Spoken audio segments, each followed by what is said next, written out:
अस्सलाम वालेकुम नाज़रीन, मैं हूं आपका मेज़बान AK आज़ाद। आप देख रहे हैं रवाए इंसान। नाज़रीन, आज एक बहुत ही दर्दनाक वाक़या पेश आता है फैसलाबाद के इलाके जड़ांवाला से आगे तांदले वाले का कोई एरिया है, वहाँ पे नाज़रीन इस्लामी जमहूरिया पाकिस्तान इस हवाले से यहाँ के अवाम, यहाँ का जो जमहूर है वो बहुत जज्बाती है।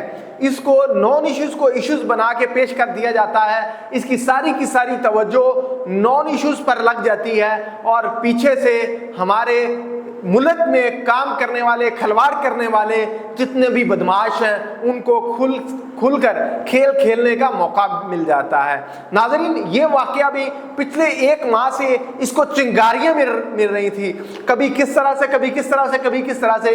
अभी कभी हमें पता चलता है कि मस्जिद में बेहुरमती हो रही है, कभी पता चलता है कुरान पाक की बेहुरमती हो रही है। इसी तरह से आज जिस तरह से गिरजे और बाइबल की, कभी कुरान पाक की बेहुरमती के हवाले से मुतज़ाद खबरें सामने आती हैं। नाज़रीन, ये एक सारी सूरत हाल है जिससे बाशऊर नौजवान को होश के नाखन लेने चाहिए कि इसमें एजेंसियां कितनी इन्वॉल्व हैं। इंटरनेशनल एजेंसियां चाहती क्या हैं? इस मुल्क को पीछे धकेलना चाहती हैं, आपको एक एजेंडा देना चाहती हैं। वो एजेंडा है जनूनियत का, वो एजेंडा है नॉन इश्यूज के पीछे भागने का। इसमें एजेंसियां दुश्मन ममालिक की भी हो सकती हैं। आप होश के नाखन लें, इस तरह के अनासर को मुल्क से अलहदा करें, उन्हें बताएं कि यहाँ का कानून आपके खिलाफ हरकत में आएगा और कानून के कटहरे में खड़ा कर दिया जाएगा। हाँ, अगर किसी ने कुरान पाक की बेहुरमती करने का सोचा भी, अगर किसी ने रसूलुल्लाह सल्लल्लाहु अलैहि वसल्लम की नमूज के साथ खेलने का सोचा भी, तो हम उससे बदला लेंगे।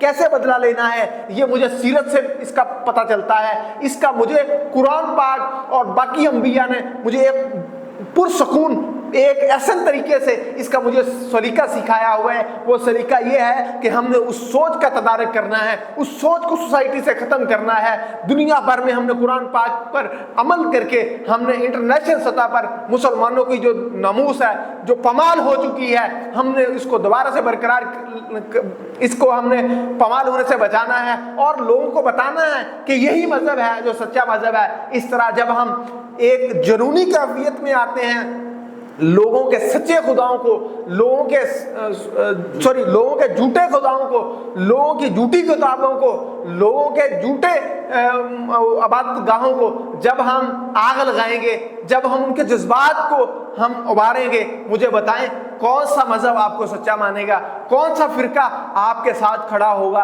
आपका किरदार तो ये है कि आप झूठ बोलते हैं, कम तोलते हैं, मिलावट करते हैं, आप फितना फसाद को फरोग देते हैं। इसका मतलब क्या हुआ कि आप इस्लाम की तालीमात से कोसों दूर हैं। इस्लाम की तालीमात से कोसों दूर इंसान किस तरह से इस्लाम का पैरोकार कहला सकता है? नाज़रीन, ये फैसला आपने करना है। फैसलाबाद में ये वाक़या पेश आता है, इसके सामने, इसके अंदर, इसके एजेंडे में कौन सी एजेंसियां कार फरमा हैं? हिंदुस्तान की एजेंसियां हो सकती हैं, मगरब की एजेंसियां हो सकती हैं, लेकिन उनको नंगा तो आपने करना है। ये आग लगाने वाले, ये मारदार करने वाले ना तो पाकिस्तान के दोस्त हो सकते हैं, ना ही इस्लाम के दोस्त हो सकते हैं। इसी के साथ मुझे अपने मेज़बान को इजाज़त दीजिए। मुझे कमेंट सेक्शन में अपनी राय का ज़रूर इजहार करके बताइए कि आज का ये जो मेरी राय है, इस पर आप इत्तेफाक करते हैं या नहीं। इसी के साथ मुझे अपने मेज़बान को इजाज़त दें। अल्लाह ने के बाद।